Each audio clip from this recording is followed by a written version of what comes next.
Welcome back, everybody. Here we go again. The search for metal continues. Where am I? Everything's bloody ruined or dead, but that's life. Right then. Got that on me, that on me, that on me. We got a basic platform.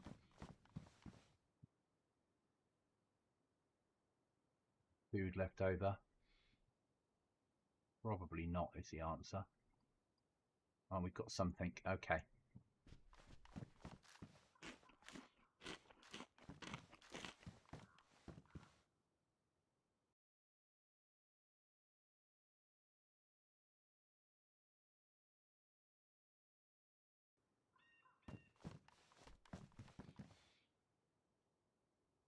These have we got? Altar, fishing, altar, altar, Nova. Tempting to go for Nova. Just dangerous. We need metal. That's what we need, is metal. So we're going to have to hit industrial. Boots are okay. We've got boot repair kit with us.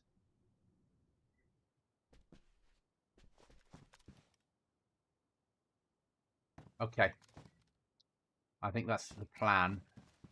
Has to be metal.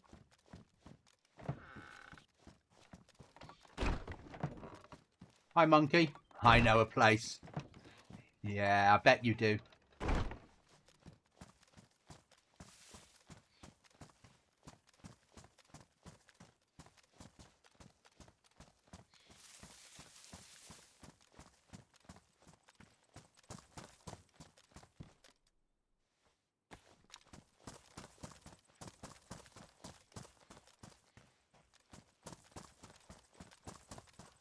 Hi, Restless.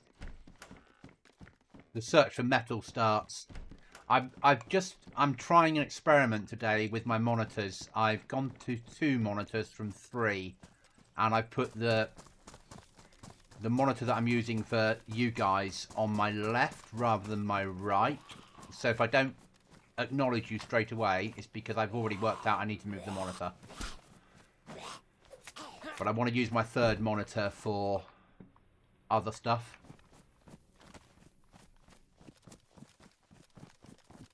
Basically set up a laptop on it and run it as for not work, but my other thing that I do in the evenings.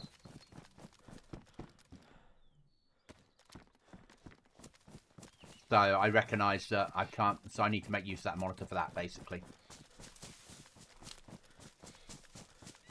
So if I don't notice straight away when you've chatted, it's not because I'm ignoring on purpose.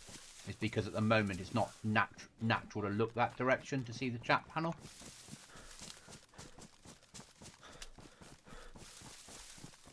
I'm going to get myself a cheap laptop at Christmas. Because I have to... A lot of what I teach in the evenings now comes on computer. And they don't supply a computer. So either I have to print everything out and read it manually, or plug a computer in, write the lesson plans, do all that sort of stuff, plug it straight into screens, and then I can teach before we do the practicals straight off the computer, straight onto visual boards and things, modern teaching and all that, which I'm not used to yet.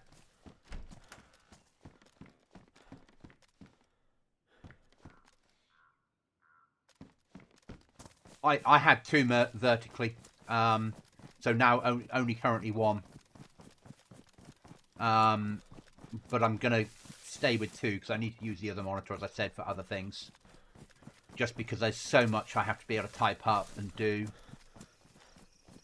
I just need a cheap laptop that's permanently plugged in and set up in that world with all my lessons on it, with all the syllabus, everything ready to go all the time. Which is fine. It just is part of the, you know, it's part of what will happen. You know, I'm getting paid for weekends I do on the other thing, so that can pay for a laptop. And I got promoted yesterday, so...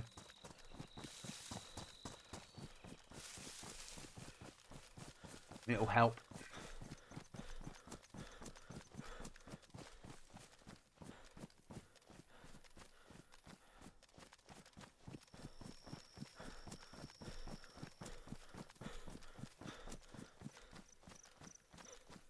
I love going metal searching.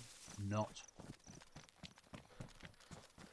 No, I have to be able to take it to work. So when I go in the evenings and away on camps, and there's no guarantee you'll always have access to a electricity plug. So I might be away for a week, and I have to be able to teach all day with no guarantee of plugs, and then in the evening back in the billet I can recharge it. So it has to be a laptop, really. And I can't... I've got a work laptop, but I can't risk taking that on everything. Thank you. It doesn't make any difference. It doesn't go up pay-wise. It took me from a potential instructor into having rank, because I passed the first part of the course. A lot more to do still. I've got probably the best part of 6 months of training. At least one weekend a month and at least 2 evenings a month of training before I'm qualified. And then I'll send myself off on other courses, because when I used to be in the organisation I was a higher rank and I need to get back to that rank at least. And with rank comes more responsibility and more pay.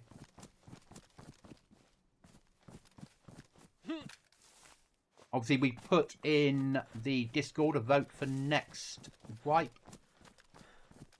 I've found a different patch for Livonia to turn the bunker into solo. That actually puts stairs in rather than lots of underground rubbish. So you can solo the bunker without it glitching out all the time. And I've tested it in DAYZ Editor and it's currently working, and FBI put something stupid in to break it. Who knows though, with 1.29 about to drop. They're not known for not putting stupid things in.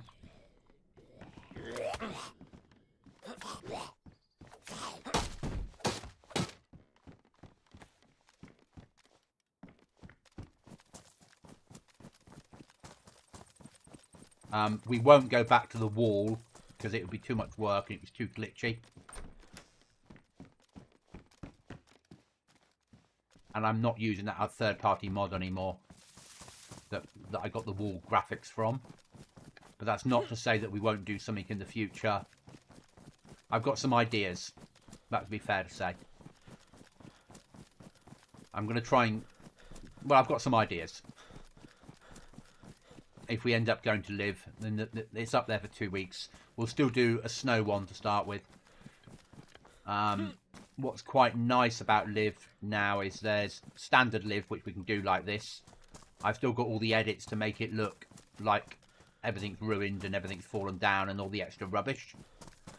But it also has... I've got a patch that takes it into autumn Livonia. We've got the summer Livonia, which looks like this. And then we've got the late fall, early winter. And we've got the proper winter. So we could potentially get all the wipes in a year on a slightly different version of the map each time. With a little bit of work.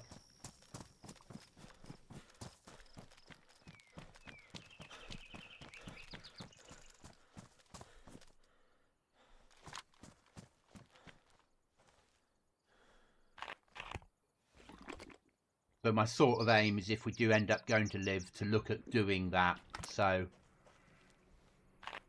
but keep the Chernarus build we've got now in its entirety on the server.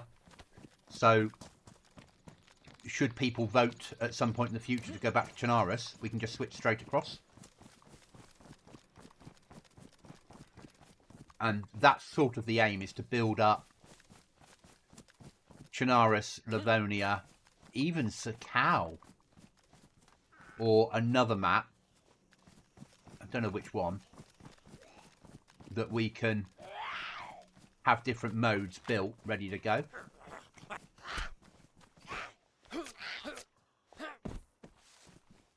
But I don't want to give myself too much extra work all the time.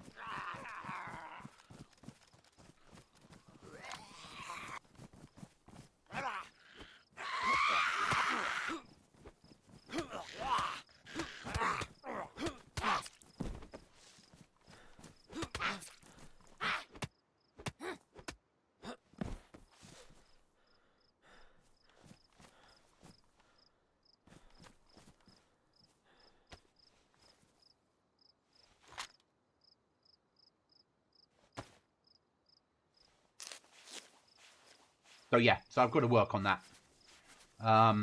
But we are now only, well, in 2 months' time, whichever server we're on, I'll have a working version up that I'll be testing. You know, by the 20th, I'd have had 7 days working on it. So we will, certainly by this point, I'll be in final testing mode.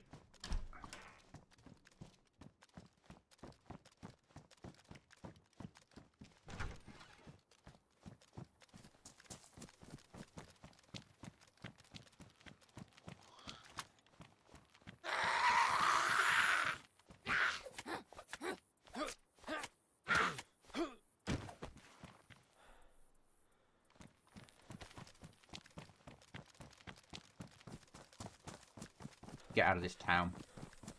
But my aim, if we do go to live, I mean, there's no guarantee. It's up to you guys to vote. I voted in there because I think live would be a nice change. We've been Chernarus for a while. And I can do so much more now with a server. We still, as I said, get the ruin buildings because I've still got that hatch that I can put on for Livonia. And then the final quest would change slightly. Hi, John. Not massively. It would stay with the Livonia quest that would be soloable. But there would be a better crate inside. So you'd have to get the key for that crate. I can put other things in. So at the moment we've got the bombers and we've got the things that fly over. I can also put a submarine onto the river that when it surfaces, if it sees you, it fires missiles. I can guess which you would choose.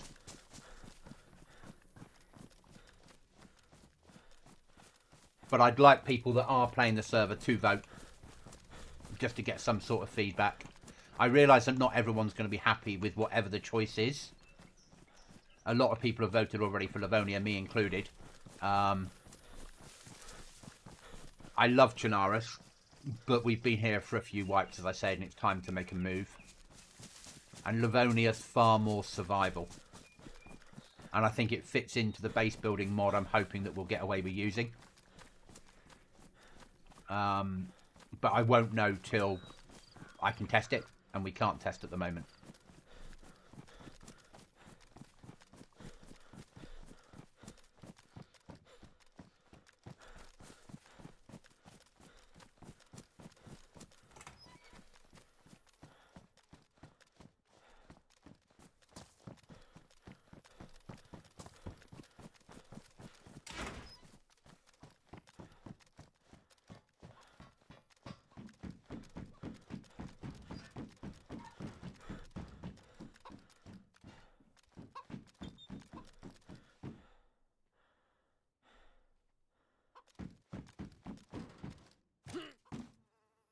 I think Livonia fits better all round.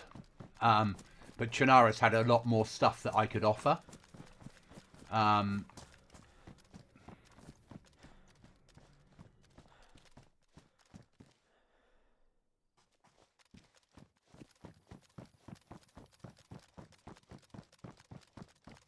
But I think I can do that now with Livonia. I know what I'm doing well enough.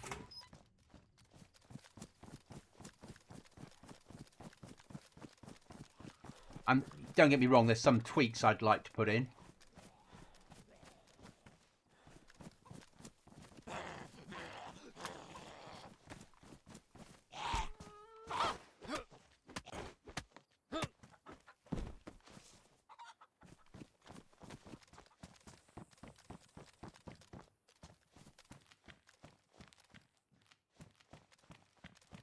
But a lot of what we do now, we can also do on live.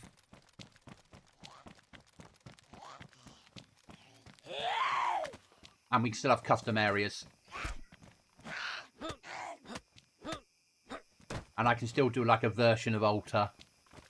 And I even have that in my mind where it will be already. And I'll be using a trader file and just building up a defensive wall around the outside. And putting a load of zombies in there.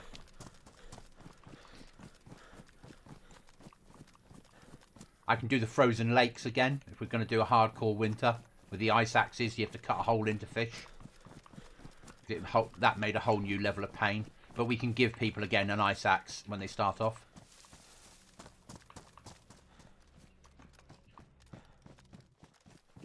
John, I'm looking for metal.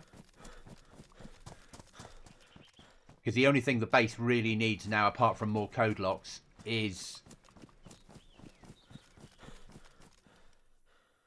yeah, that's right. Is a ISO container. So we're meta one thing.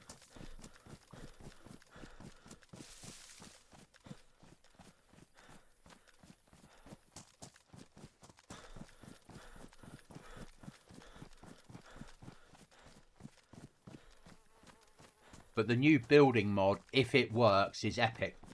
Really, really amazing. Just won't allow building in houses. You'll be building outside in the woods, and they'll all look like forts that you've constructed out of logs and put anti-raid spikes on the outside of them. And we'll probably move to explosive raiding. Probably. With the detonators being in endgame. As well as the Gucci stuff. Probably. Because then it will force people to start thinking about the distance between things. Will be door only raiding. I'm not going to be so horrible to make it so you can raid people's walls. I'm not that type of server builder.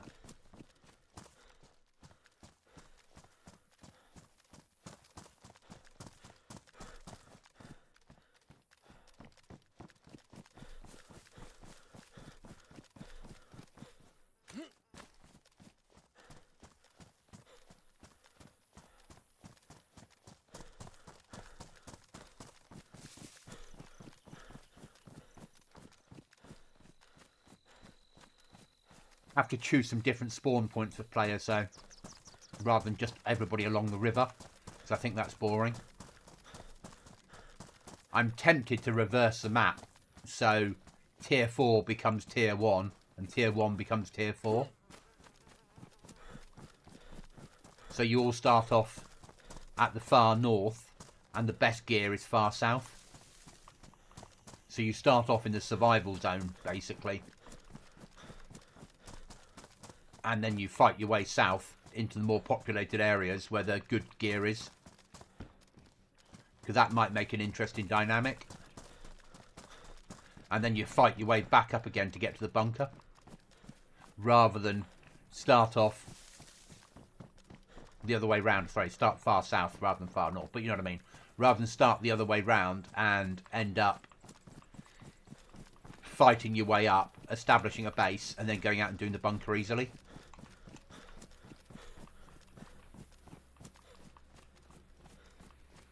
So, chewing over that idea. Because it isn't overly difficult to do. Anything that says tier 4, make it tier 1. Anything that says tier 3, make it tier 2. Job done. And then all the tiers are reversed.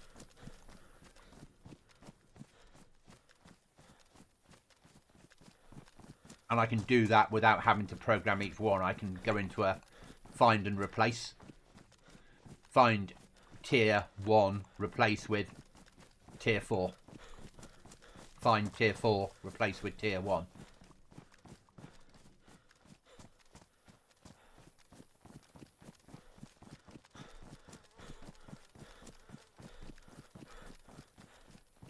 in a roundabout way.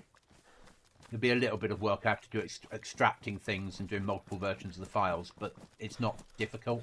And you only really need to do it to the weapons.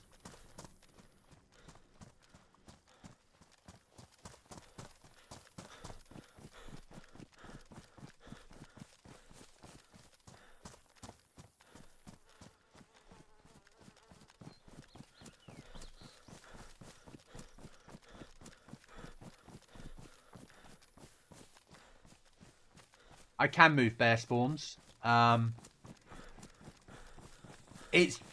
don't get that many of them though, do you? That's the thing. The game with AI animals, it looks at weird ways of doing shit, but basically it says it counts animals, or it counts all the animals in the same pool. That's the first thing to say. So you run into a spot that should have an animal. It doesn't matter which animal it is, but it should have an animal.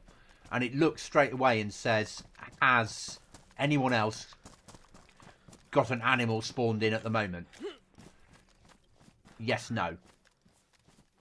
Are we on maximum animals? Yes, no. And if we're on maximum animals, you won't get an animal.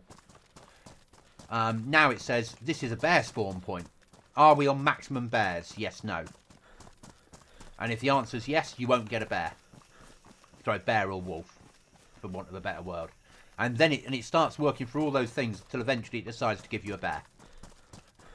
But like chickens are counted in the pool. So if there's maximum chickens on the server, there's a fair chance you won't get any bears.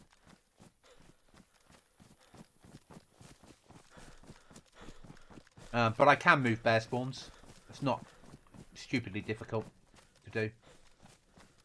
It is just a case of me doing what I'm doing now and then plotting a spot like this and choosing this as a bear spawn and how the bear will work. Is it patrolling? Is it grazing? Is it looking for food? And give it a radius. That's it. And then it becomes a potential spawn point.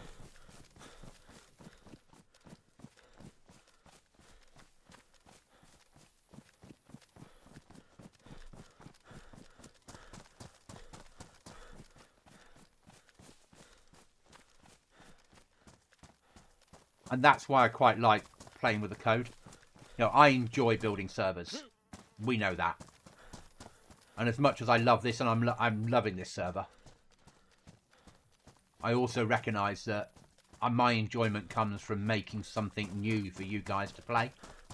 And the challenge that gives me. And if we just wipe and start again, I haven't got that challenge.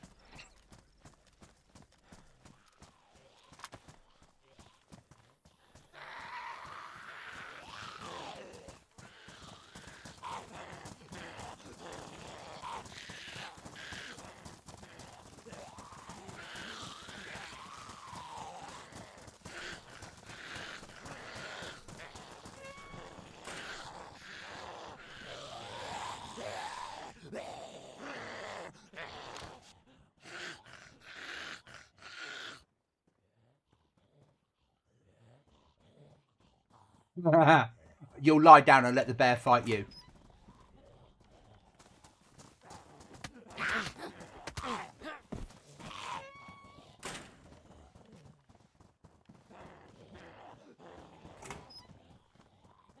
Come on.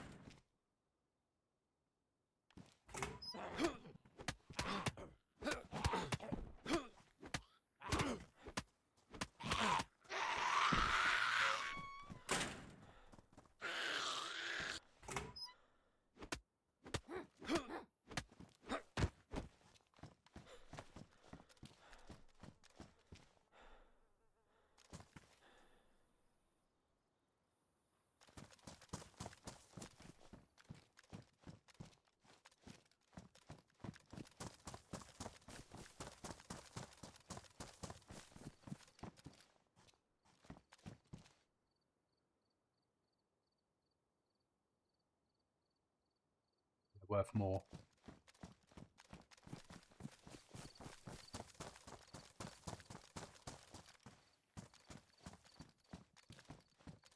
I have spotted it.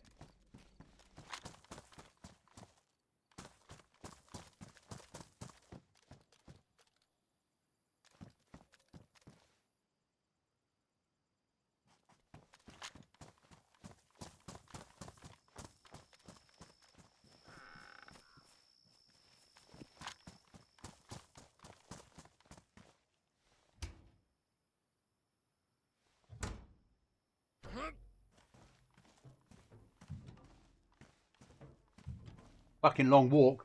At least we get to chat.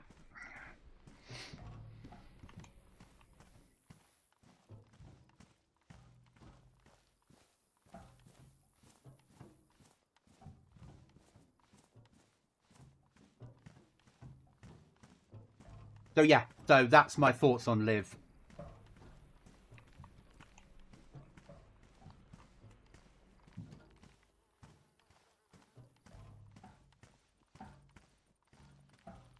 And then make endgame be literally the Livonia endgame bunker, but edited so you can do it solo. Make sure it's gassed, so that becomes its own pain. And then within it have normal key cards, and then sort of an event key card for the best loot. So you get the event key, and then you need to also get, and you need to get further into the Livonia bunker to get to that crate.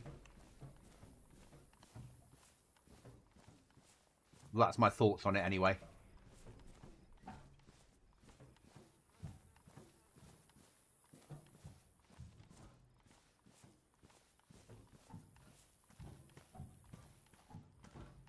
The base building mod, if it works, and I do not know if it's going to work, because it was working. Then it was, the mod has given up, but he's handed the mods over to other people in the community that are known for modding, and it's resurfaced as a working on certain servers. But I don't know whether that's because it's become open source and they've made it work, or whether someone's got it properly working, and I won't know till I test it. But basically it works with blueprints. You need a piece of paper and a pen, and then you can draw the blueprint you want to build. Each time you do it, your pen will degrade until the pen completely breaks, and then you'll need a new pen to carry on making blueprints. So people are going to have to think about a supply of pens and paper, which is not a bad thing. And it works like vanilla, as in the plans are like vanilla, but there's lots more of them. You place them down, you add the logs, you build it like vanilla, but you end up with a far nicer place. So you get proper buildings, you get towers, you get massive gates, you get walls that can't be climbed over, and anywhere along the wall you can get a hatchet and cut a hole in and make a window. You can choose where your windows are going to be. By the way, the bracket key will decrease the font size on chat and server messages. Will it increase it as well?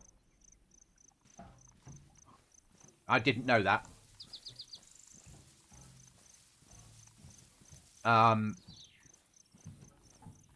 So then, and you can add spikes to the outside of your base. You can build, and then you've got storage built into the base. So once you've built your base, you can go up to a wall inside and decide you want to add storage to that wall. You add the material and then build the storage onto that wall. So every wall on the inside has the potential to be a gun wall if you want it to be, if you add the materials. Okay, thanks, Restless.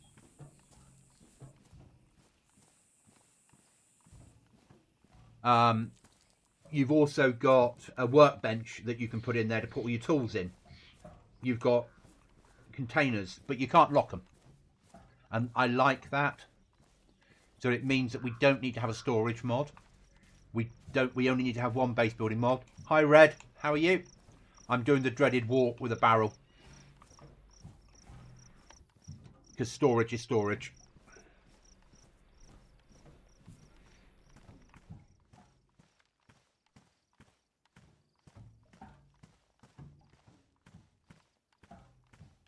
So that's what I want, and then we would do away with the other. We wouldn't have rag base building. We wouldn't have the ISO containers. We wouldn't have hunting cabin. We would just have that one mod that did it all, and then we would add in probably explosives and make it door only raiding. And you can also upgrade your doors, so you can have your wood that you make initially, and then you can replace your wood with metal.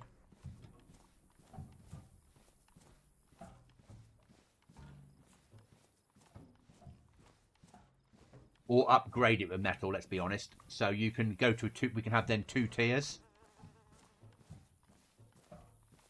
Yeah. It's only 3Ks though. I've done the whole map before with a barrel, but never on stream.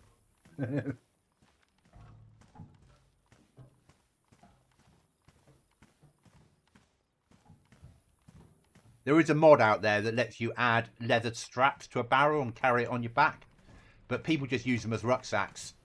So that doesn't interest. Ooh. Ooh. Ooh. It's an interesting looking pile of smoke, isn't it?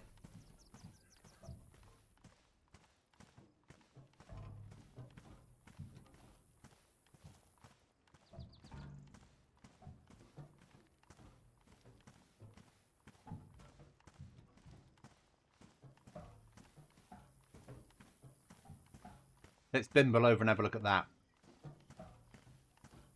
So we got raided last Friday, I think, when we were streaming, by someone that had, by Z, basically, that had 20 viewers raided us with.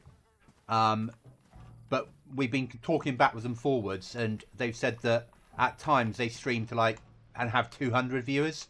So at some point, they said they'll, hopefully, if we're lucky, raid us with sort of 200 plus people. So it could be spectacular. And they're going to come and play the server at some point on stream. So we might suddenly grow.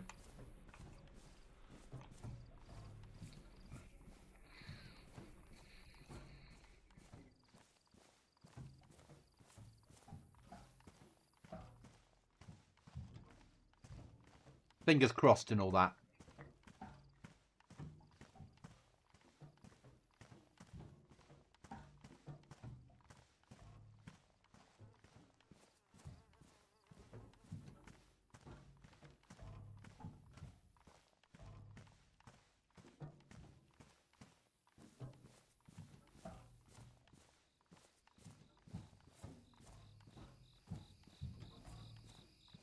You know, we've got 298 to go to hit the 1,000. But you only need one really lucky thing like that and you can hit a lot quicker. A good friend of mine who's just under 1,000 currently, he only got there because one of the big streamers raided him or went in and said, everyone give this guy a follow. Give him a sub. And he jumped like 300 subs in no time at all. It was amazing.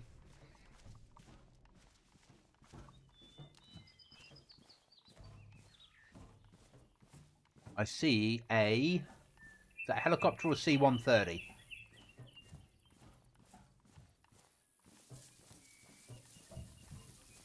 That'll be a Huey.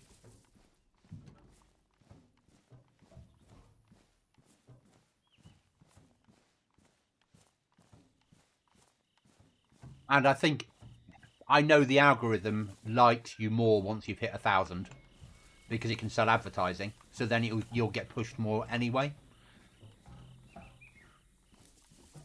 So fingers crossed we get hit at some point and go up. But it does mean that potentially the server becomes busier, which again means the move to the new server with more slots makes sense.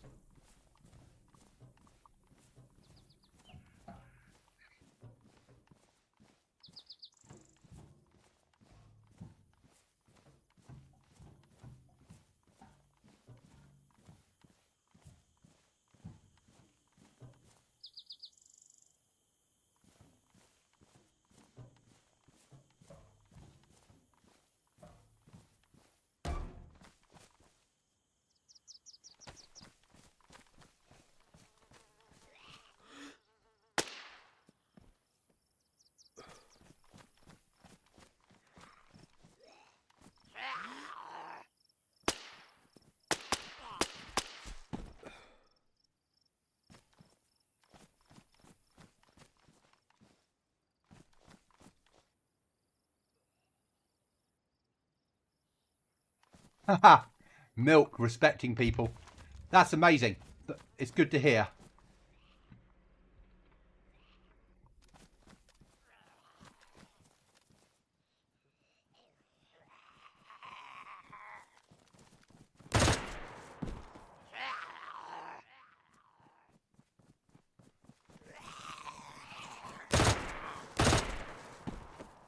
Life's too short to worry about.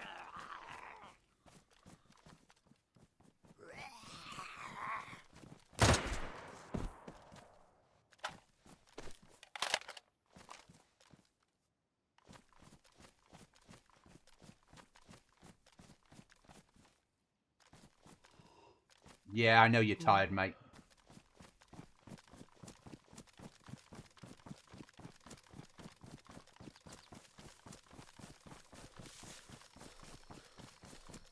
Milk's alright. I just can't run with him.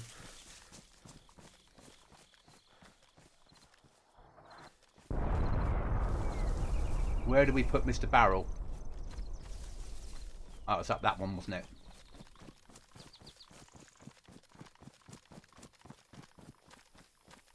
There it is. Okay. Right, and we need to get some sleep.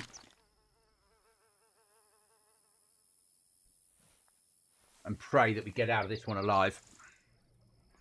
So we've got some nice guns there.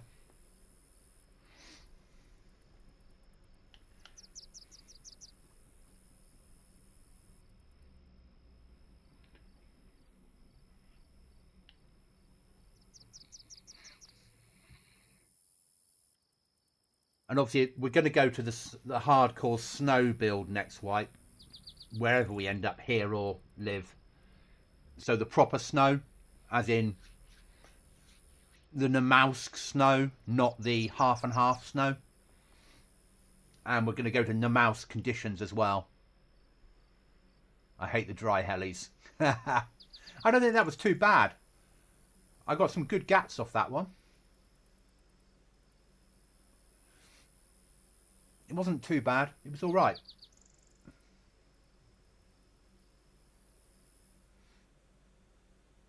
I'm too cold. I'm too wet. I'm too hungry to sleep.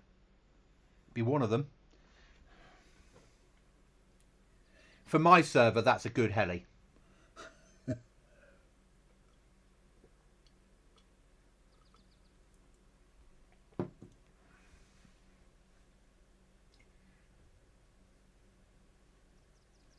The barrel's worth more to me. A lot depends on the servers as well, though, doesn't it? Because you can boost the amount of loot that is on a heli. And I keep mine very stock. So very vanilla. And I have quite a big pool of potential items, but I don't have more of them spawn on each one. I don't want to... I use my helis in different ways, I suppose. There are, especially because everyone knows where the helis spawn. You just need to pick up an I Survive map, I Survive, and you can go heli spawns and see all the heli spawns. So they're easy to find. So I don't see the point of boosting the loot on things that everybody knows what's there. Or everybody knows how they can find it with a little bit of work. All right, let's walk on again. It's hardly going to work. We're going to need to sleep again soon.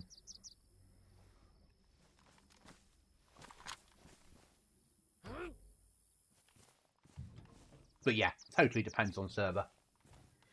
Is it down bad that put crates on their helis? So you have to open up the crate? I think it's down bad that does that.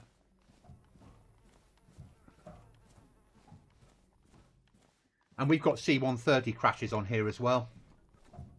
That work exactly like helis, but they're in different areas. So the same loot pool, but other places on the map. And no one's got the mappings for those. So when you come across a down C-130 with smoke, then you know you've got something extra.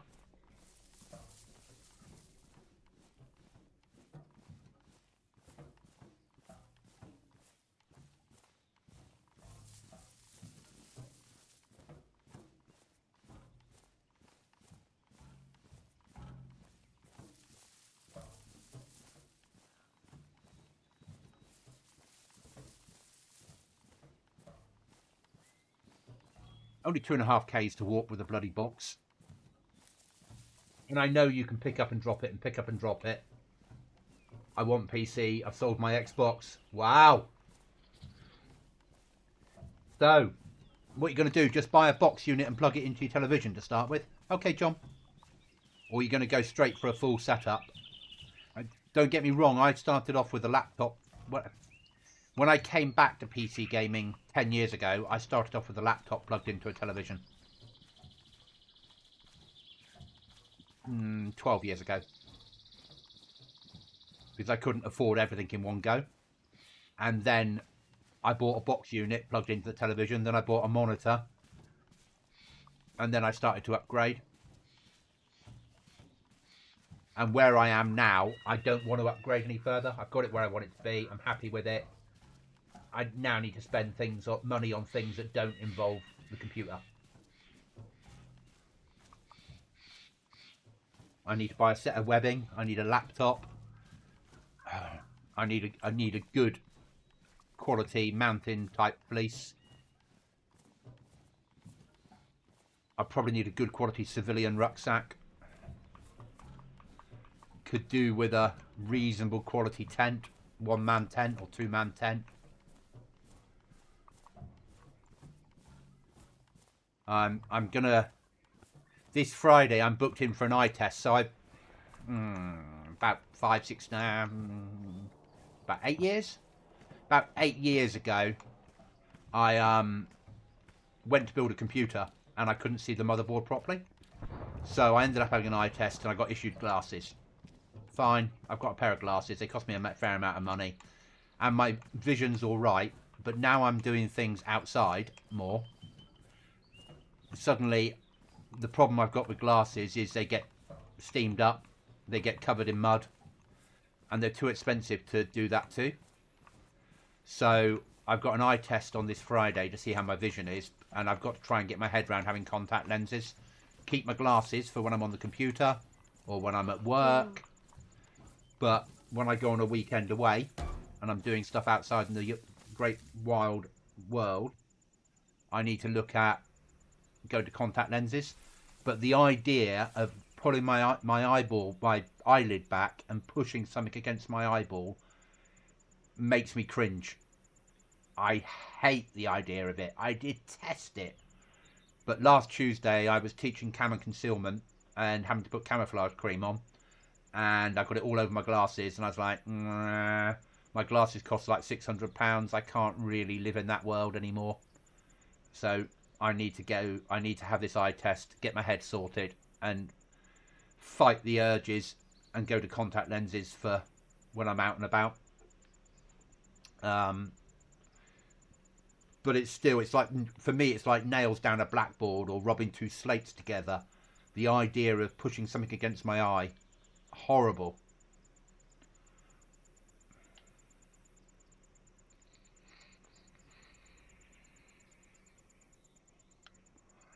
But I'm going to have to fight it and do it. So that'll be an expense in itself. You know, there'll be a monthly cost I'll have to pay for those. I'm lucky though that my vision is only near vision that's a problem. So the fact that I've got multifocals now, I don't really need multifocals. I have these just to make life easier. Legally, all I need for driving is up close. Actually, that legally they said you could drive without them, but for peace of mind.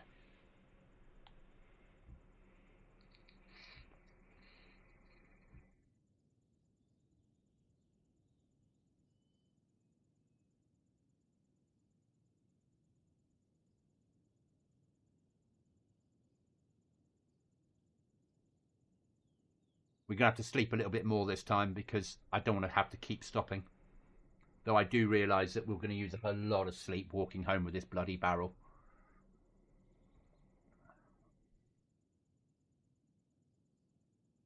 And we're not sleeping very well because, as we can see, it's fading in and out.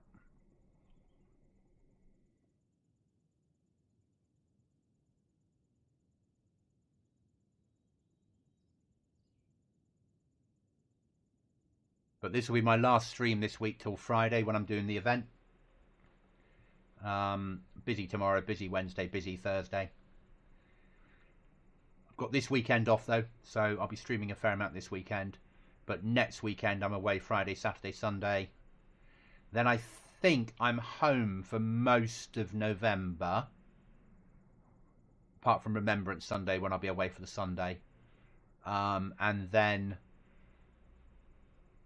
first weekend in December I'm away. And probably later on in December. And again in January. So I think I've got my navigation, training and assessment in January. I think.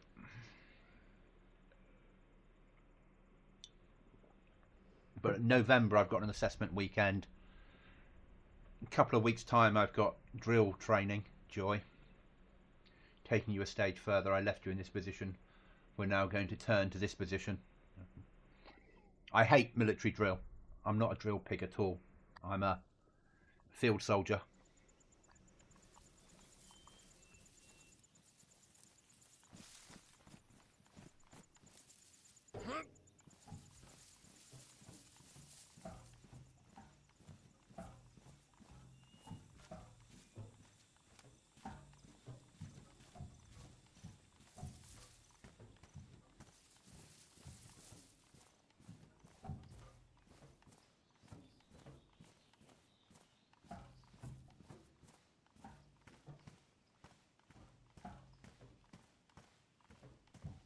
Welcome back, John. John, this is a random question because it's a long time since I bought any tobacco, and it's legit. Obviously, it's from it's come back. One of the guys has come back from holiday, who's a non-smoker. He's a smoker, but he's not a heavy smoker. And a pouch of tobacco will last me over a year because I only smoke in now when I'm like I need a cigarette. £20 for a pouch, is that pretty good?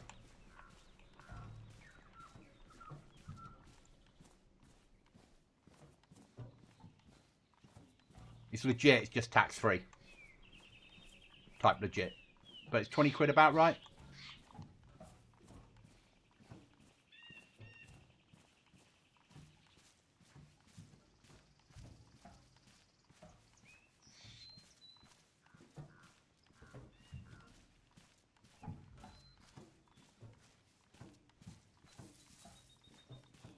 Yeah, 50.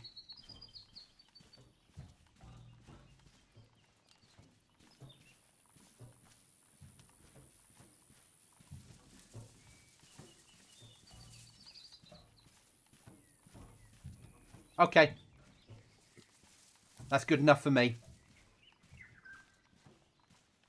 I haven't bought tobacco for... I bought a packet of cigarettes a year ago for a night out. And I haven't bought a pouch of tobacco for 2 years. The last pouch lasted me 8 months. Very rare that I want a cigarette. But it's nice to have the option. If I buy a pouch of baccy, 100 papers and 100 filters, it will just sit here in my little... next to my ashtray. Because sometimes it's just nice to open the window, roll a cigarette, make a cup of coffee, and have a cup of coffee and a cigarette.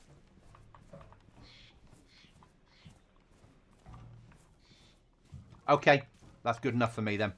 Thank you. Last time I bought tobacco, it cost me legitimately about 18 quid for 50 grams.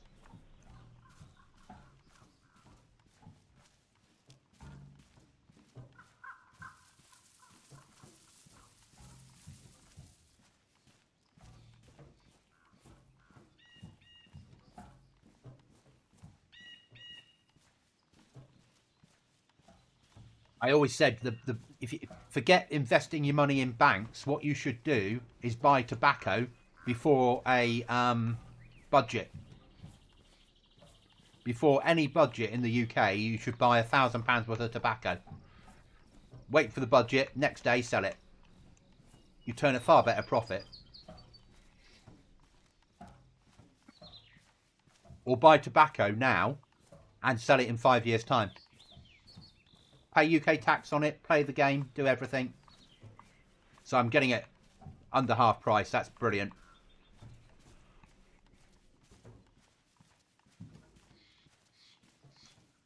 Yeah, and apart from the packet of cigarettes I bought last year, what it cost me about 16 quid for a packet of 20. It was frightening.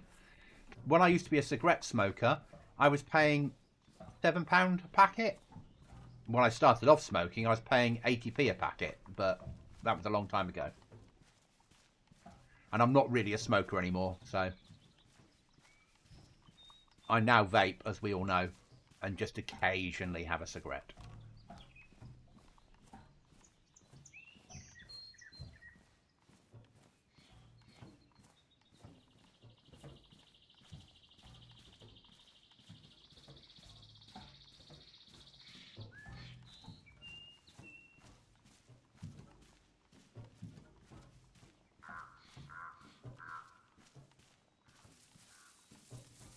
The trouble is, I'm bringing this barrel home.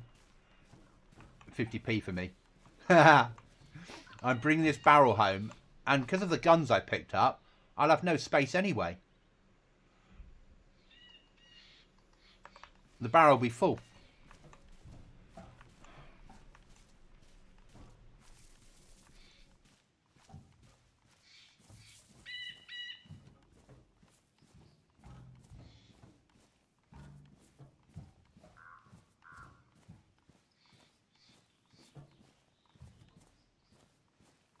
Right, no, though, John, isn't it?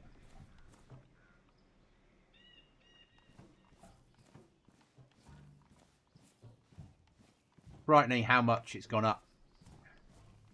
And frightening how cheap it was when you and I started. But, yeah, it was 80p a packet, but I only got £1 for lunch at school. And me and my friend would combine our pounds, we'd buy a packet, and that would leave us enough for sausage and chips each. And we'd have 10 cigarettes each.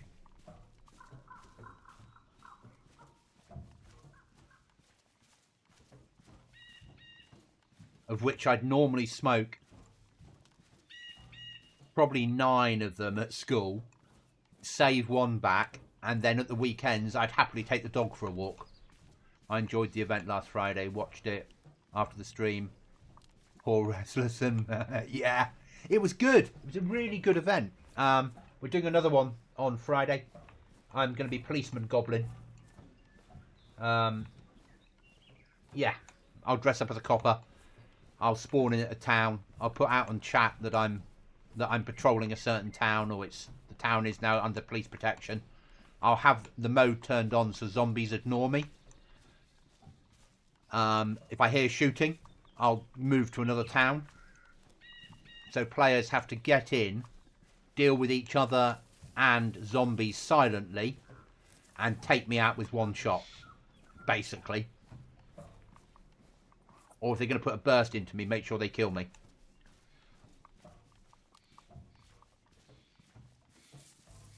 And I'll record it again and then upload at the end. It's going to be more difficult when I'm recording it to show. I don't think a recording for this one will work, so I might stream it this time. Because I won't be able to fly above and show how it's working. Which day or time works best for you, John, for events? Because I want people included. So I've made it earlier this time for my UK EU players. But that doesn't mean I don't want to do something that you can take part in as well.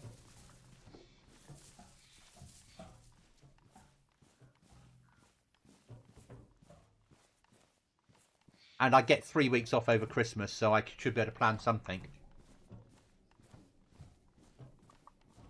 And as much as I'll be working on the new server, this server will still be up and running until the new server's ready to go.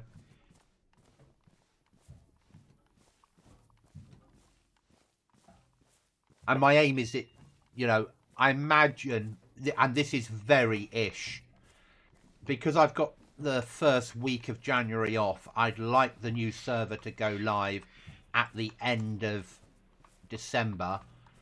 So I've got a few days to be able to cover any teething problems. Because there will be teething problems. There always are.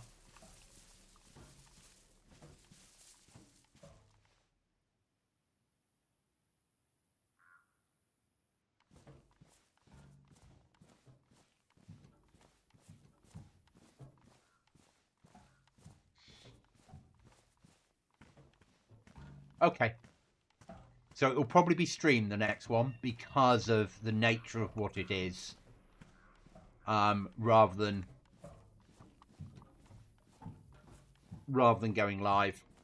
Rather than doing a recorded.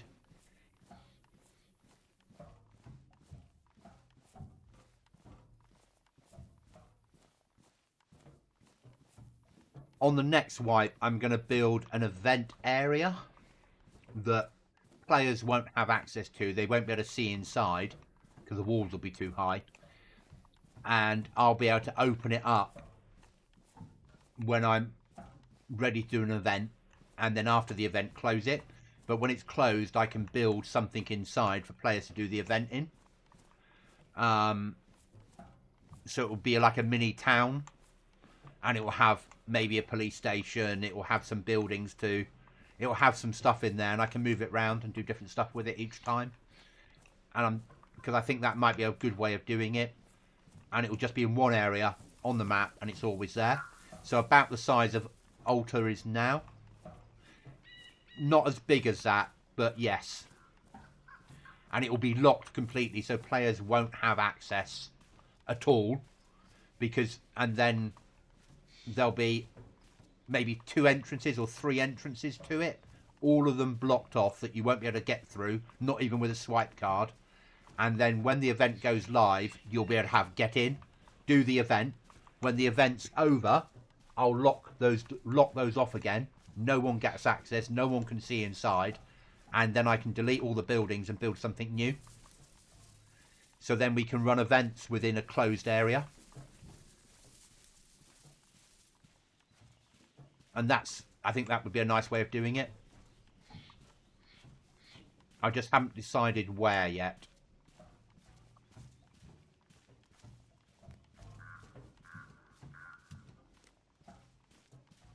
And it might not be the middle of the map. It might be on the side, on the edge somewhere where...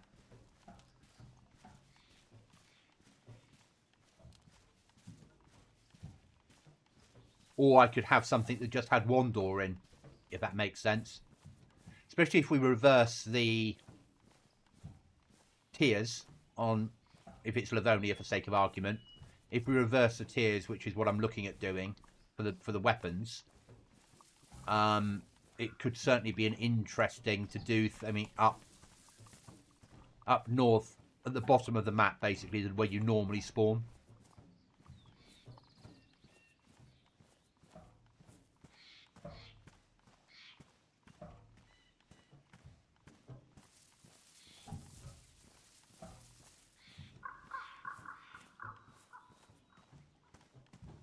But if we reverse the tiers, then Swarog becomes a tier 1 camp.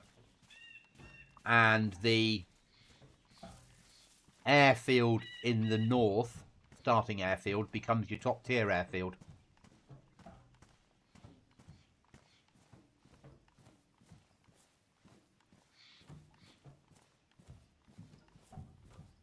And anything past the prison becomes tier 4, basically.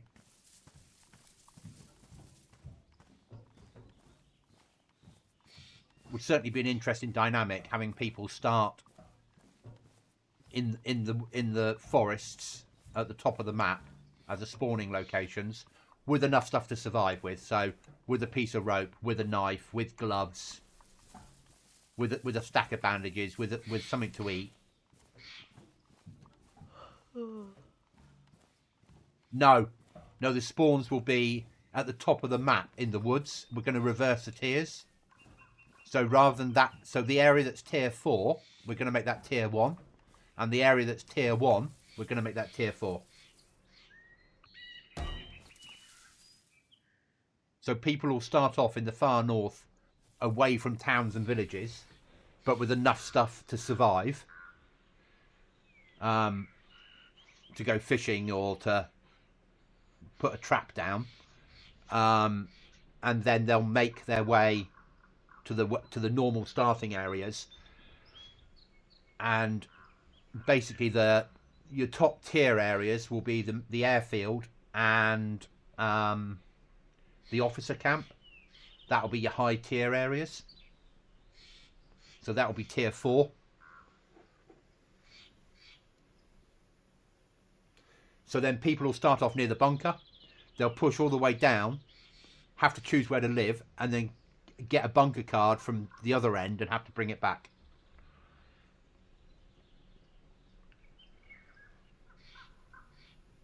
That's my thoughts on it. Force people to think differently.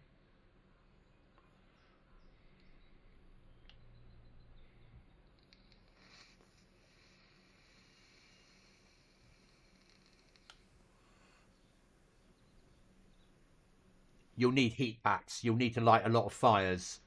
We'll probably have to give people a sharpening stone in their starting loot as well as a knife, because you'll need to cut so many trees just to stay alive. We will stay with the sleep mod. Sleep mod's awesome. I know people don't always like it, but it's one of those things we have. That and ripping up rags with our hands is Goblin. Very Goblin.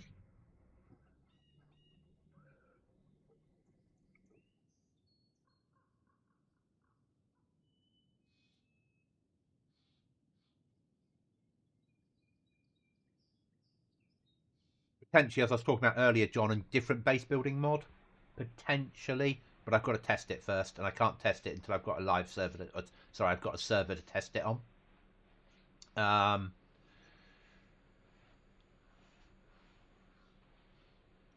Yeah, so I'd have people spawn round the town in the top left of the map and the top right of the map, basically. So you could then get into a town. You've got access to a well. You've got access to a police station. Rags are great. Ripping up clothes with your hands to make rags is far more realistic than everybody running around with bandages all the time. And it's slow. And you have to think, do I want, especially if we go to a cold map, do I want this jacket to keep me warm? Or do I prefer to have the rags? Those type of choices. And they're horrible choices that players are going to have to make.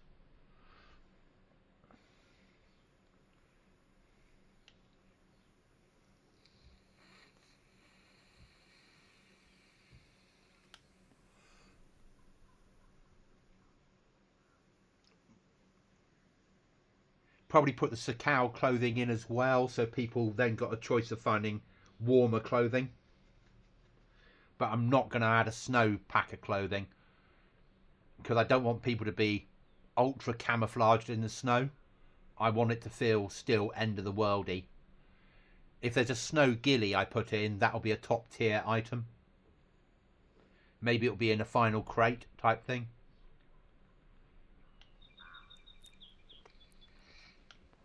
Yeah, you're hungry, mate, aren't you? And you're thirsty, and you're awake. Oh, where do we put Mr. Barrel?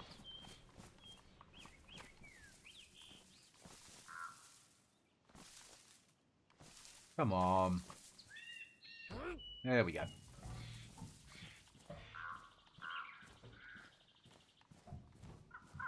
Yeah, I like people to have to make decisions.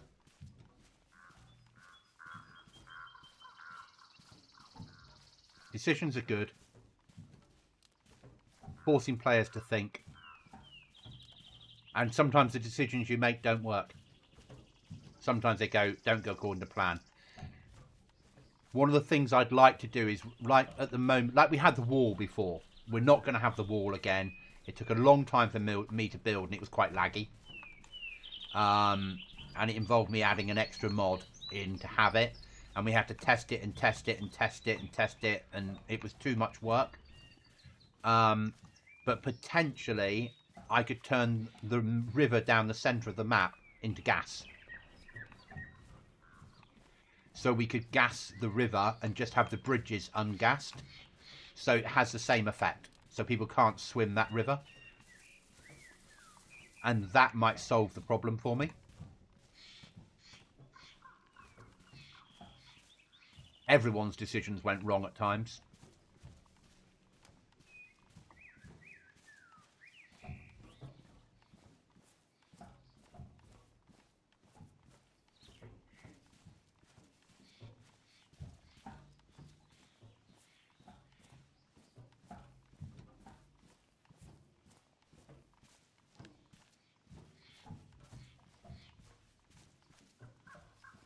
I recognise that if we go to the new base building mod, we need an easier way for people to get tools, because tools have been quite hard to get this wipe. So I need to think about that. And that's not always crates. It might be a case of us having an airdrop that drops in base building tools. So players, and it only spawns in the hard areas.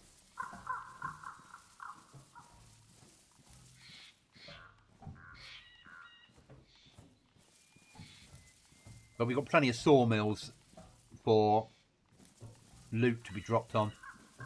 Potentially there'll be no building in houses. Yeah, Monkey, you never leave the server, mate. And I've got plenty of tools. Because I've hit Nova 3 or 4 times, you know. But for some of the players, you know, Gurmit spent ages looking for a saw. Now, if that was a new player, would they have stayed on the server? And the only way the server works for me is if we grow.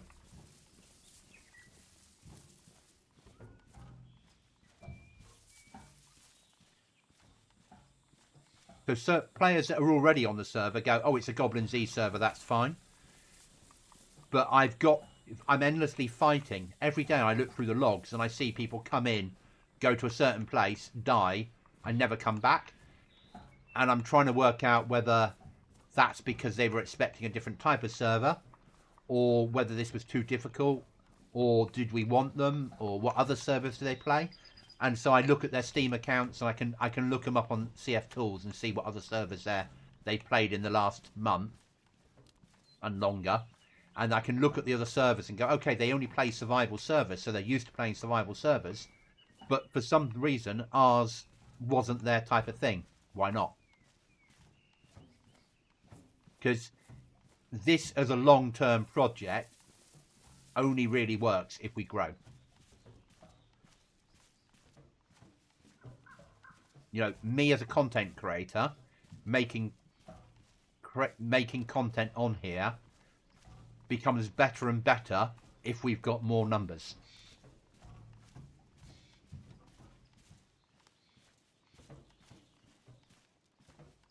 So long term, next year when we switch at Christmas to the new host, and then next year with that new host, add to it, up the amount of slots. So go from a 30 slot server to probably a 60 slot server, and build out something that is worthy of that 60 slot server. Having a loading screen that explains what the server's main 10 bullet points of rules, 10 bullet points of how the server works, so people don't waste their time. Rather than people load into the server, they go in the loading screen, they're like, nah, I'm not interested, and press escape. They've not wasted my time, their time. The only time they've wasted is downloading the mods. So I have to think like that, but I have to grow the server. Because if in 12 months' time we've still only got an average of 10 players playing the server, then the server goes. I won't throw more money at it.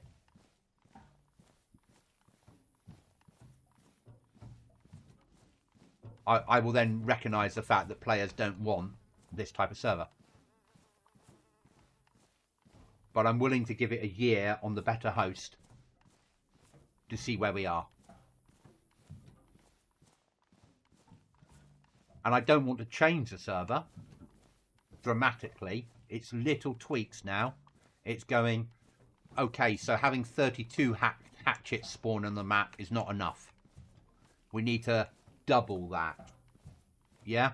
Or there needs to be more sharpening stones, or we need to do something different. Like Restless last wipe, and to a certain degree other people were saying to me some of the loot crates weren't good enough. So I hope that this wipe we've got the loot crates better, without going overboard. And then endgame has a massive amount of stuff. Same will happen next wipe. Endgame will have a massive amount of stuff, more than you can carry out. I want to test whether I can turn off stables in DAYZ Horse, because if I can turn off the stables, then I'd like to bin off the ATV and instead have DAYZ Horse. The reason we don't have it at the moment is pure and simply stables. I'm going to ignore that statement, Monkey. But DAYZ Horse fits in to the world. But if we have DAYZ Horse, then we've got to then have other things in. If we do DAYZ Horse, then I need to have the recipe mod, so to have the saddle, you have to make it yourself. I don't want people just picking up saddles in the world. I want them having to craft them. I want them looking after their horses, because it's a method of transport. And not just eating them when they're hungry.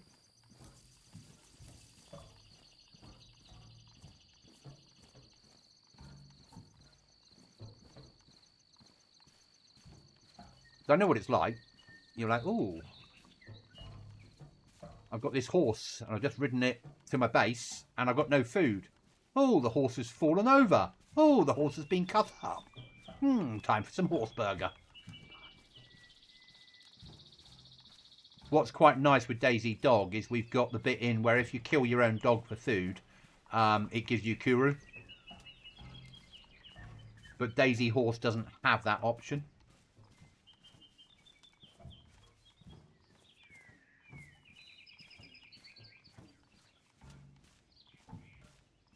And I can't have a dog because as soon as I have to answer a ticket and go into God mode, the dog dies.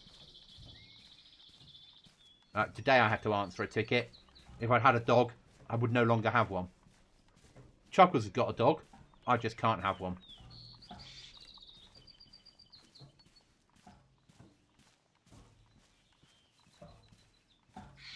Also, I've had a few tickets this wipe about the base building mod. And the problem with some of the not being able to remove holograms when you put them in the wrong place. Got to look at that. ISO containers, people are putting them into buildings and they're glitching into the roof and you can't lock them or use them. Got to look at that as well.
Nearly home.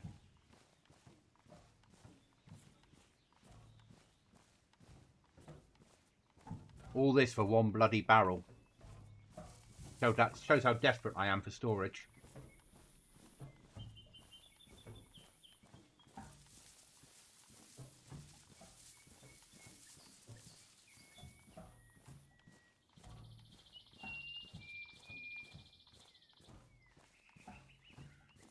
we'll be looking at a maximum of 2 months and 10 days until wipe. Maximum.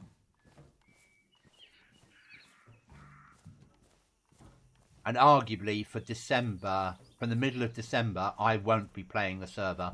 I'll be working on the new server. I might run some events, but I'll be working on the new server. And testing it, and working on it and testing it. And bringing in a very small group of people to test it. I know you're tired, Goblin, but you're nearly home.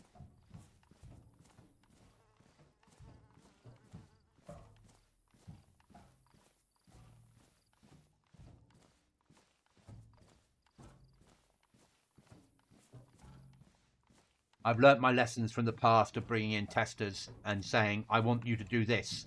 And those testers going off and doing their own thing. Never again. I'll bring in people that when I say I need you to do this, they'll do it.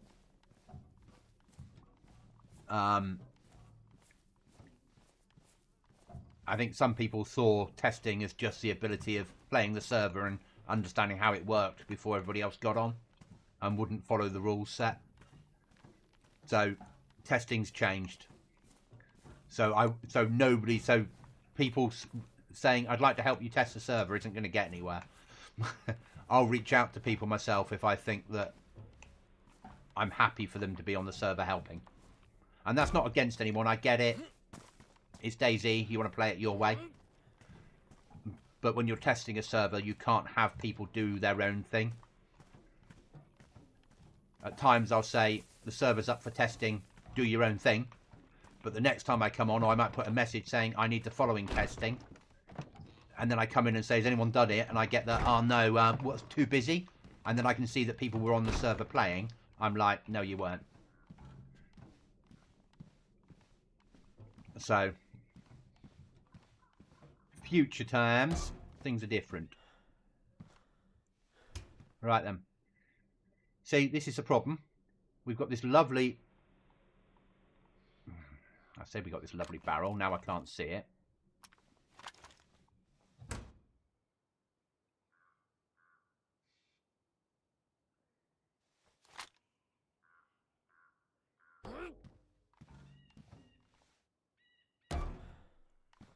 Open.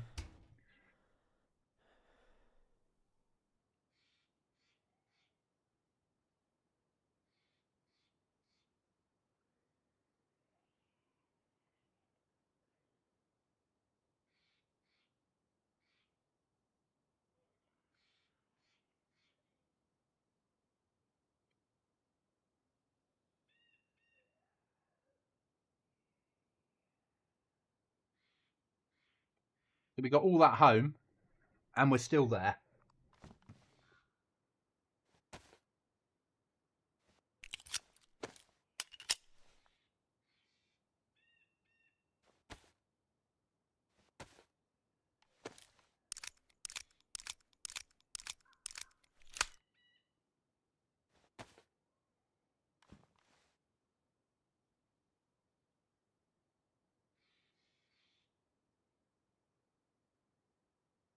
Uh, 5.45. We've got some, yes.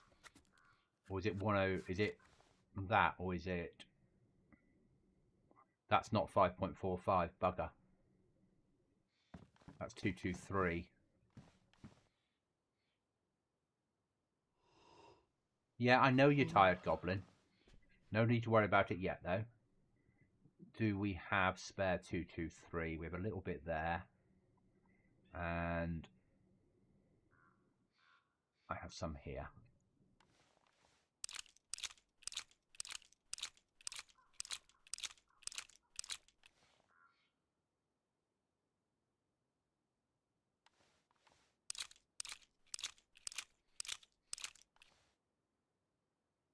Okay. So we need to be not hungry when we eat.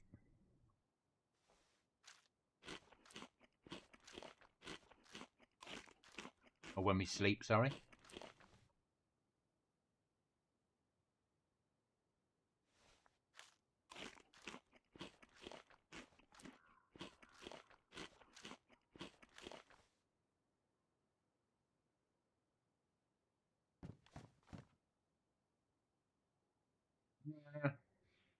And we have, good.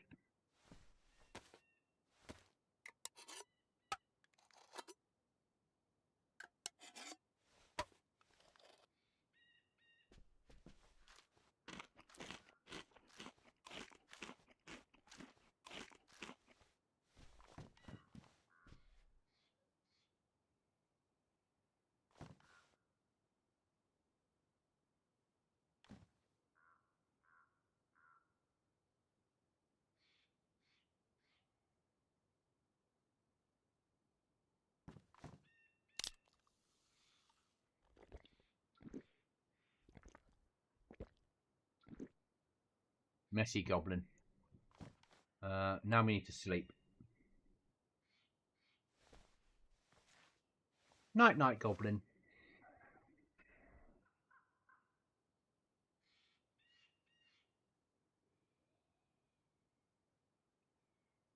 Now we need to go rucksack hunting once we wake up.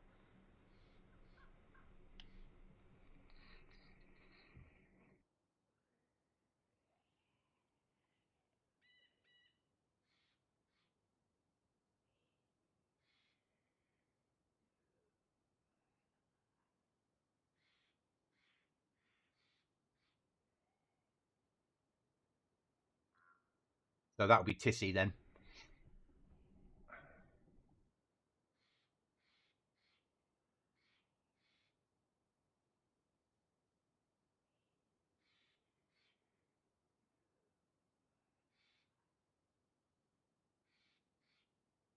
It would make a sense to do it next to a fire, wouldn't it?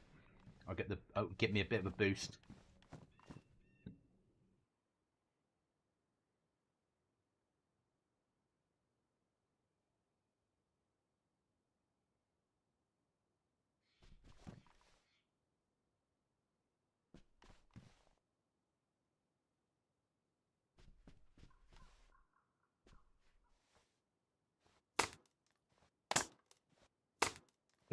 Chopping the floor isn't going to help you do that wood, mate. There you go.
Oh, hopefully that'll work and get us up the sleep quicker. Though it does take a long time on here for the sleep to go up. Well, I need a sleeping bag in base because lying on that helps. Gives you like an extra 6% quicker to regen, which is massive on this server.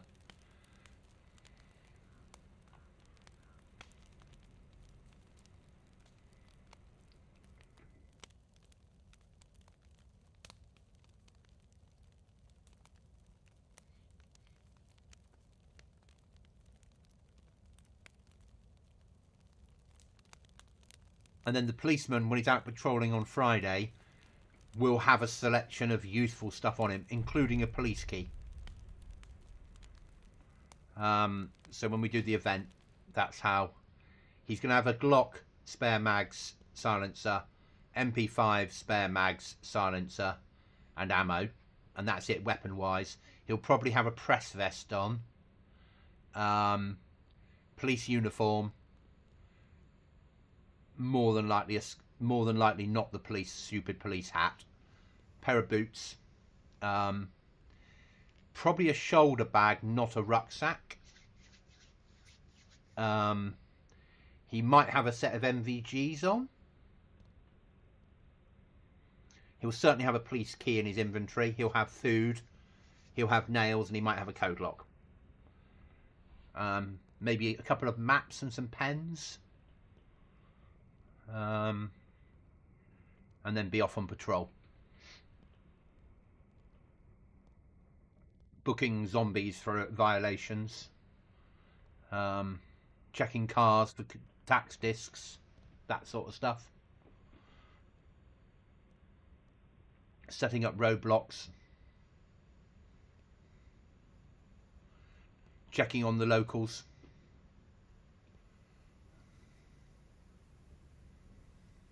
And then players will sake of argument, I'm in Chinaris, you know that I'll be there somewhere. So you're going to have to get into somewhere that you can overview Chinaris. Because the zombies won't be running around for me, because I'll have ignore zombies turned on. So you'll have to work out who's walking amongst the zombies that isn't a zombie. And then take the kill shot. If you shoot another player or a zombie, Goblin will get very scared and then teleport to another town and give a message out that he's at that town and carry on. And you'll all have to relocate towns. So you're going to have to get in with knives to take out the Zeds, silenced weapons to take out players, and with Goblin a kill shot to make sure he doesn't get to escape, basically. And that's how we're going to run the event. And it will carry on. It's going to start at 9 PM UK, and it will run until either Goblin's dead or probably 2 hours maximum. So it will give a chance for UK EU players to have a chance to take me out, not just US Canadian.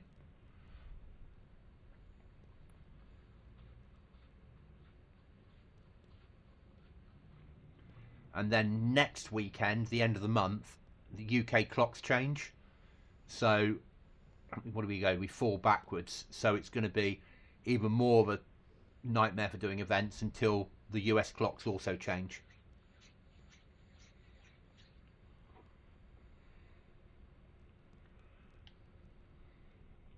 We're going to stay asleep now until he says he's had enough.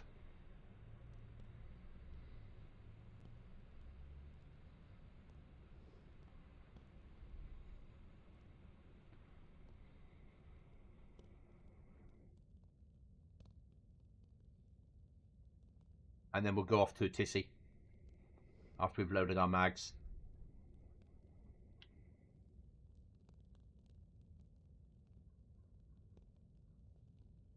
But I'm not after guns, I'm after a better rucksack, potentially plate.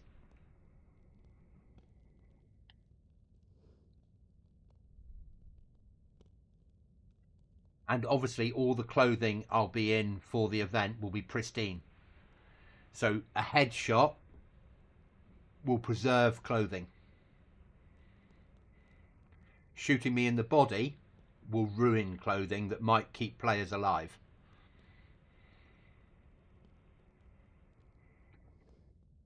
So it'll be up to players to work that one out. Also, shooting me in the chest might ruin the code lock or the key.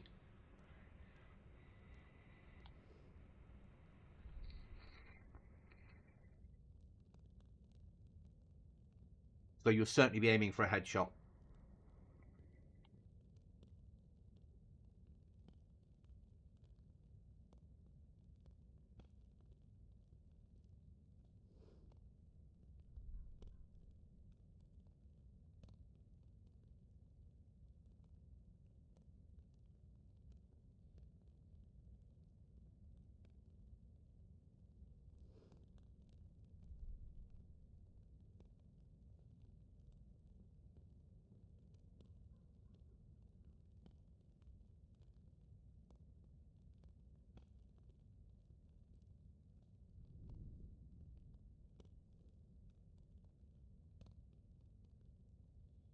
That'll do.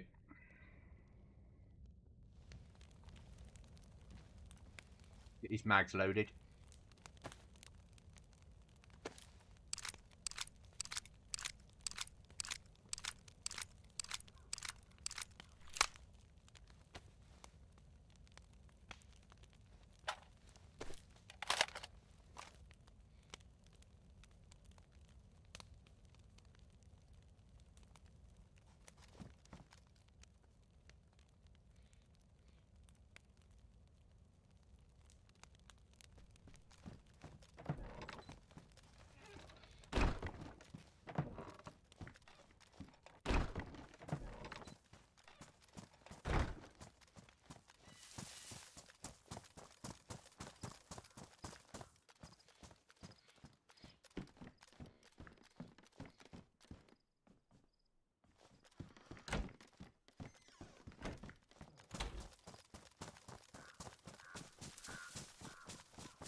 I do like the idea of reversing the tiers on Livonia and having a spawn at the opposite end of the map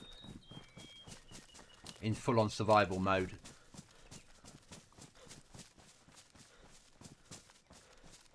That will just make things interesting.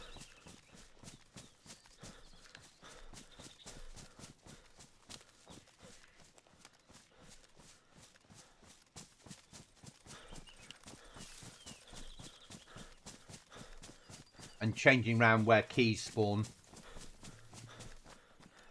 Still be on zombies, but different zombies will spawn keys.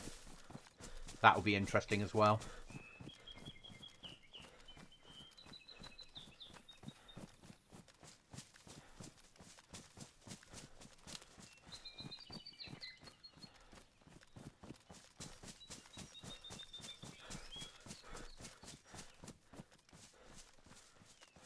Still have pre-spawn maps, because we've always done that, we always will.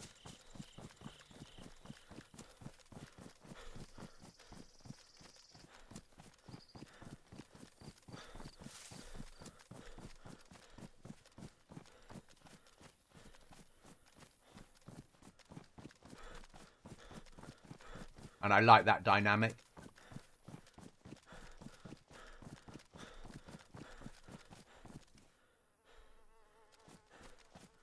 Still have this rucksack with a shoulder bag, because I think it works really well.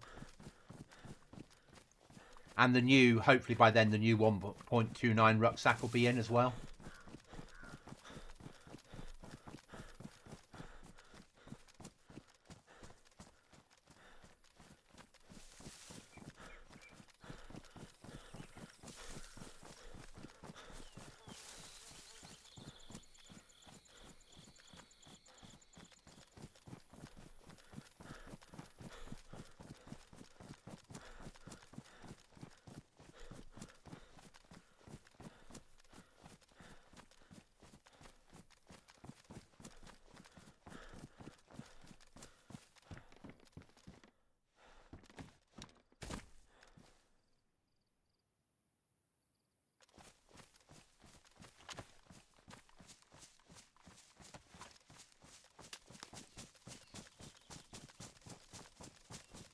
Because that will add to the game.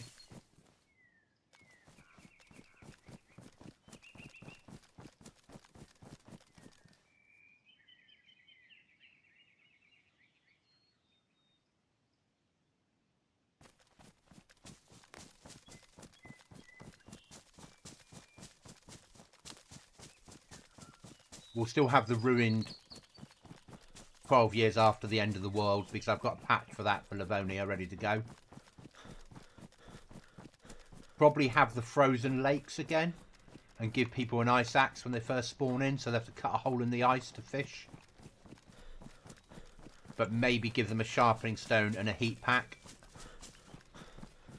Stack of rags, purification kit. Again, nerf the food massively, but up the animals.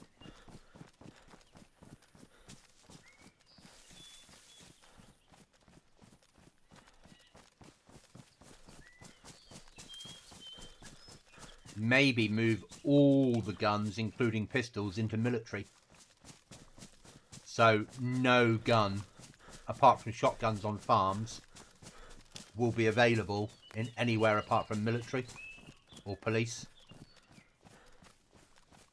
Because that would be more interesting. Because you would channel players then.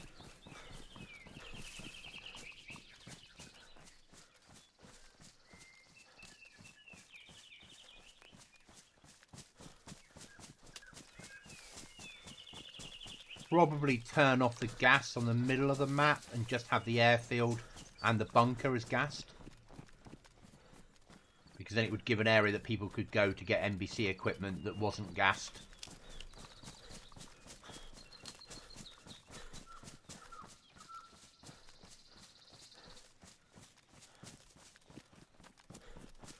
But the airfield in what is now the north, will still be the north obviously, but the starting airfield that's gassed will become endgame airfield. Will become a tier 4 airfield. The military above it will become tier 4. What people refer to as the officers' quarters. Tier 3 will be sort of prison-ish. And things like Swarog and things like that will all be tier 1. I don't know how we'd deal with that, though, with weapons. We'd have to have something in there. I suppose we could do Swarog, could be pistols. That would be an interesting mechanic as well to play with. This is set to burst.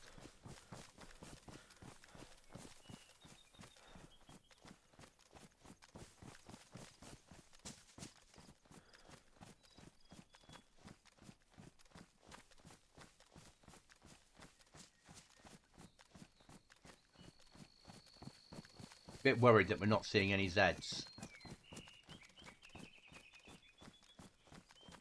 I don't have the Chuckles brother to give me backup and doors are open.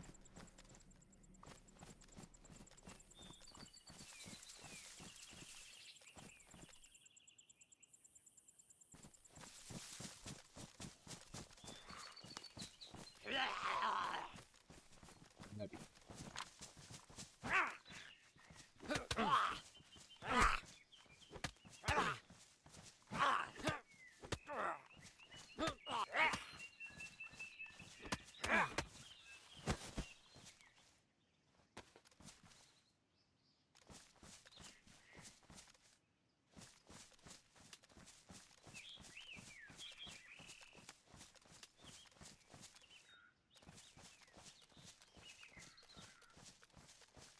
One of the guys I was on the course with this last weekend is a massive armour player.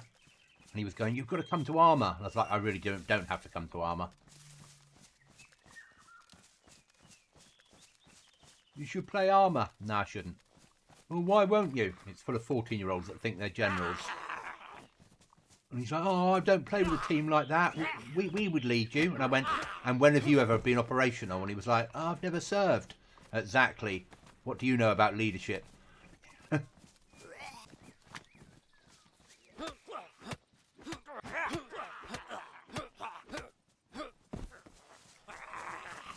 Hello, boys.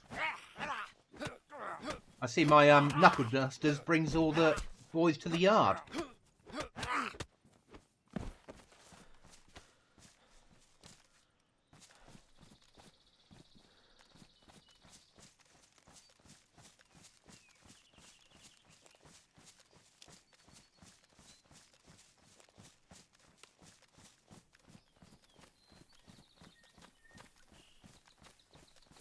I'm wary of there being people in here.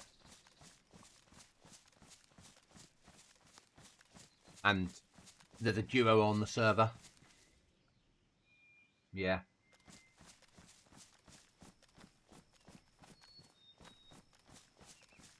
And I know what they're like as a team.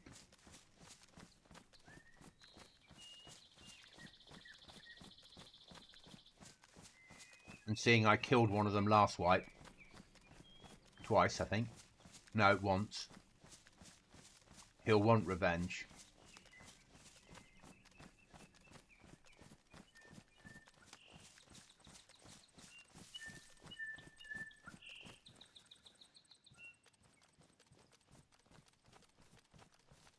next wipe, let's be honest, with a snow patch on, it will just become a sniper's paradise.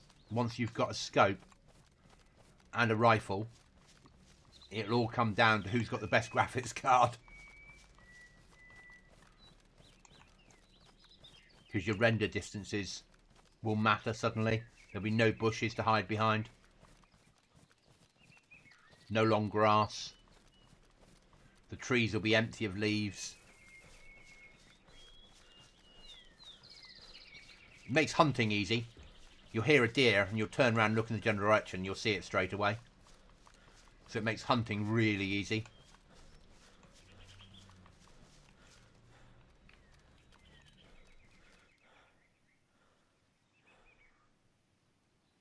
So my aim is to come in from this direction.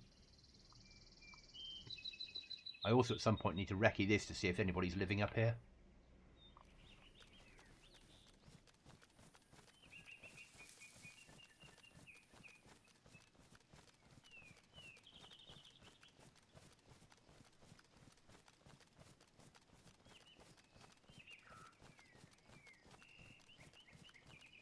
Also, it'd be easier to spot landmines if someone's placed them. And bear traps and things, because they'll show up better.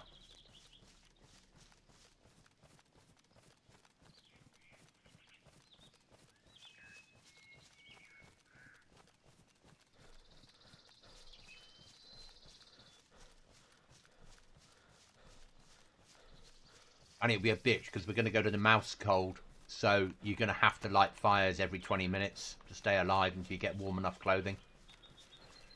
So you'll see someone's fire. And then you'll make a choice of whether you're going to stab them to death or pistol them to death. Just because they might have food on them.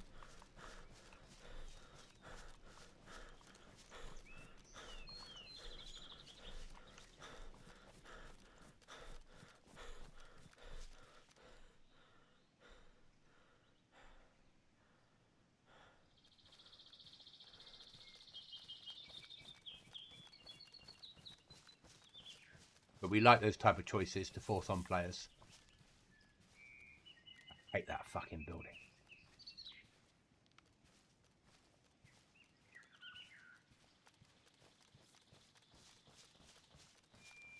Are there Zeds down here? If there's not, there's somebody inside.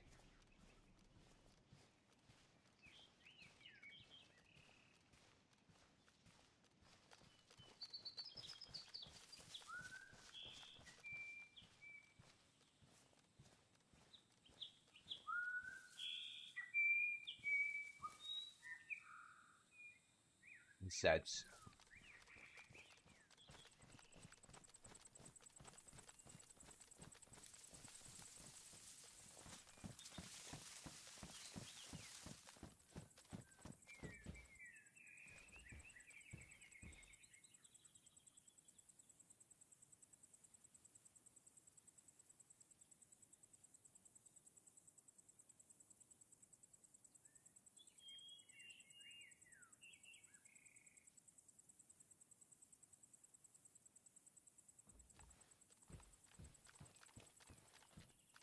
I wish.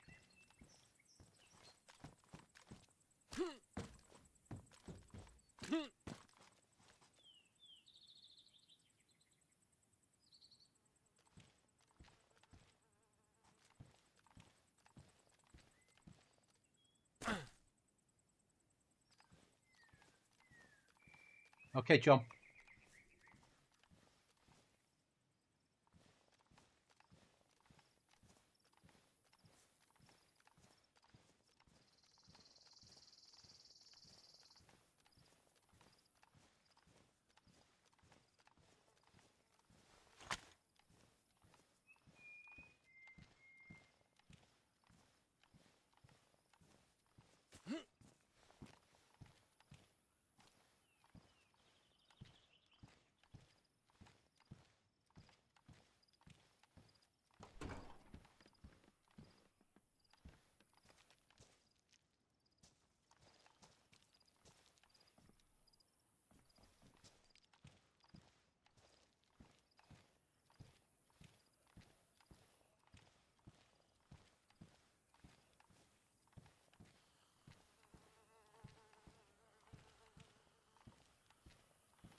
Right then, rip these rags up. Welcome back, John.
Tactical advance now in from this side.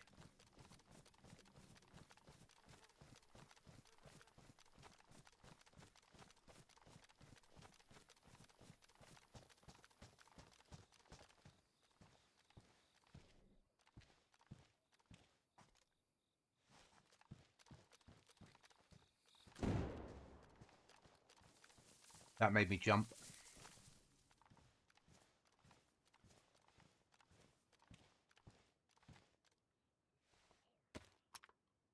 But we're going home.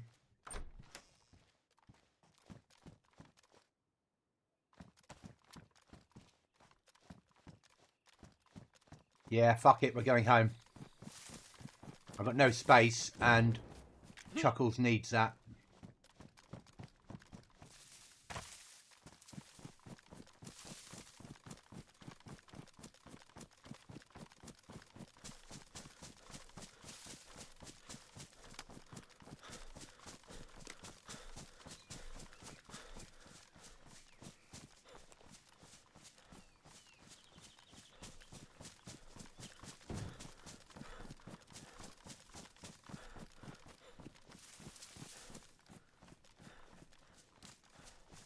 Good find, though. Really good find.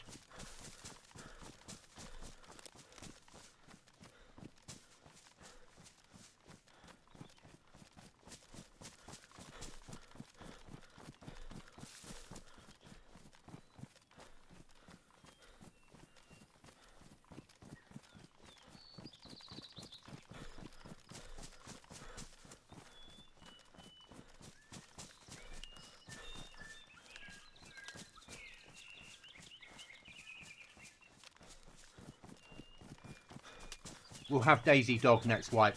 I think players have quite enjoyed having the ability of running with a dog. And it does fit into a survival server, even though they are annoying.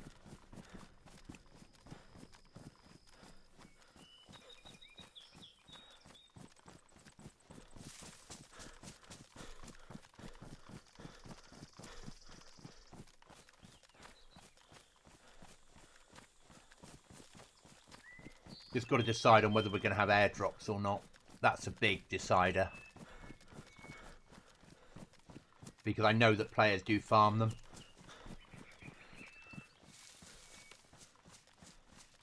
Just carry bones with you all the time, mate.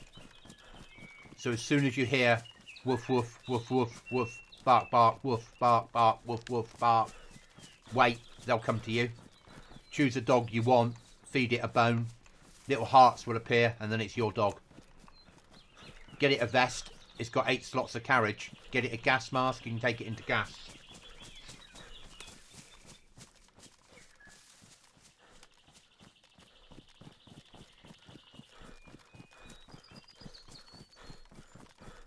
And it's nice having a companion when you're solo. And you do weird shit like talk to it as if it's a real dog. And it's always nice the fact that it goes hunting for you.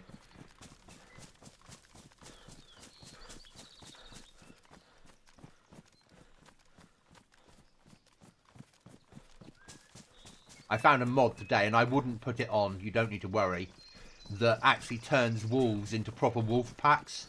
So rather than get a maximum of 4 wolves, you'll get like 20 wolves will turn up at once. And it's just, I wouldn't do it. The server's not, the DAYZ's not made for that. You'd need to have the wolves be more scared of human. I know you did, but it had to be right. I couldn't just add it with some of the other mods we had.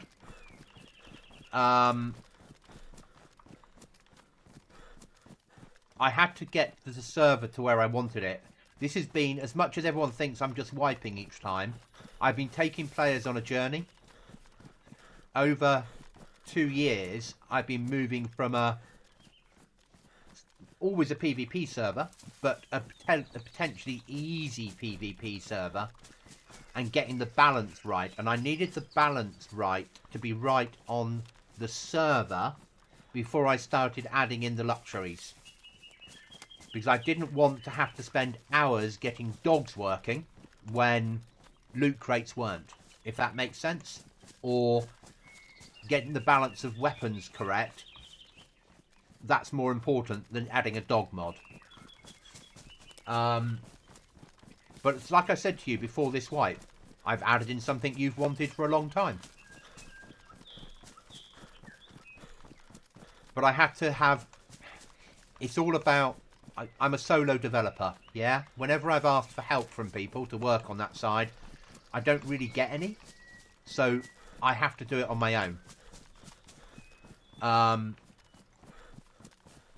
So it's a long process, and people don't want quick wipes.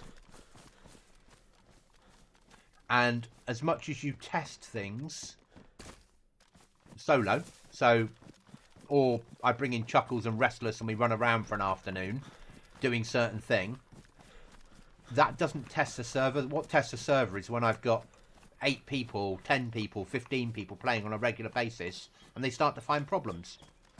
Now, I tried to do this with this item and it didn't work, or I look in the crash logs and it crashed generated a crash log because that doesn't really work with that mod. And then I have to think to myself, okay, I need to get rid of one of those two mods. Which one's the least important? And so all that's happening in the background, and I didn't want to introduce some of the luxury things. You know, we've got ATVs this wipe, but it doesn't fit into a survival server. It's too PvP, less survival, too sweaty.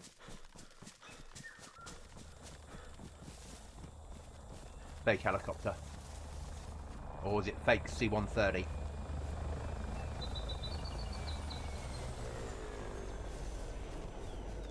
Or a real helicopter crash.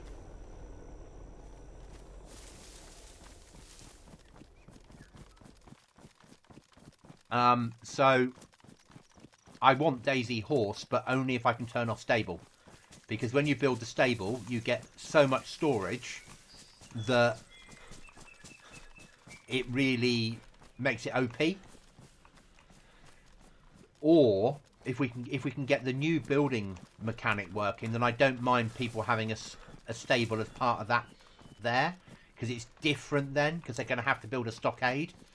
So having a stables in the stockade feels right, and they're going to have to put so much resources into building that stockade, because it ain't easy, that I don't mind them having that 1,000 storage, if that makes sense.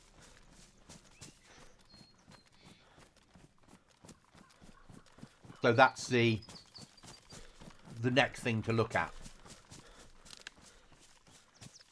But that all comes down to next wipe. Yeah, exactly. But I want to have DAYZ horse because I think it fits so much better into a survival world. That you have a horse to get around the map on. You know, fuel's gone. It's been used up. Just ruined cars. You might find a horse, feed it an apple. It becomes yours, and you take it off on an adventure.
Log and bowl can be attached to this.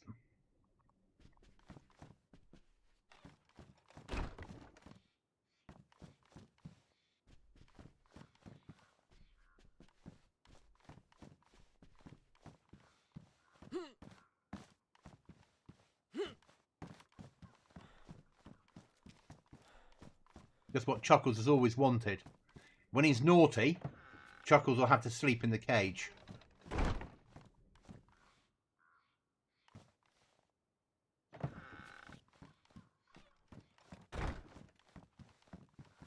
Funny, that actually would work really well as a base, wouldn't it? You could put a door over there, a wall down that side, a wall down that side, a wall here, put your flag inside, a couple of barrels, and that would be your starter shed.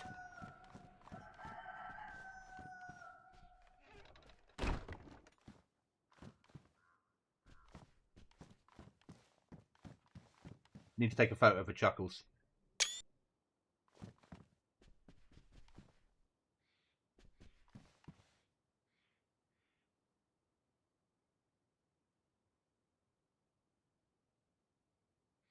Right, guys, I'm going to call it there. It's been a long day. I've got a long day tomorrow and then I'm working through. So I won't be on again now till Friday. Thank you for watching for the last, what have we been on for? 2 hours? Thanks for the interaction. Thanks for the chat. Remember, if you've got a goblin in your sights, miss.